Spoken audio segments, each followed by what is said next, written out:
So on the flip side of that, what do you think is probably the biggest complaint that you hear from florists when you go into them first?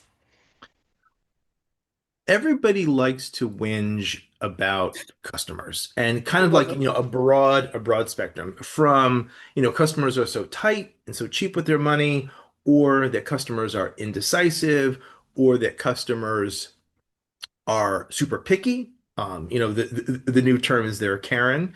Um, and the funny thing about that is almost all of that isn't really the customer's fault. It's the staff's fault. It's how the staff engages the customer. It's the language they use. It's they subconsciously give customers permission to do all of these things. I'm not saying 100%, but in general.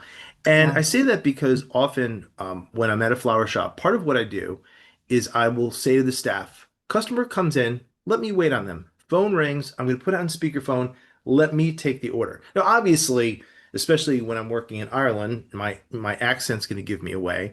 But the thing is, I I don't know who that person is on the other end of the phone or across the till, and all that I'm doing is I'm using the process that I teach, and inevitably, the staff are just gobsmacked. They're like, why was that so fast? Why did she spend so much? Why didn't they complain?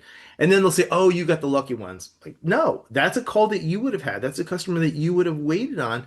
The difference was in the mindset and the approach and the language. So customers are definitely trainable as long as we're using the right language and have the right perspective. Yeah.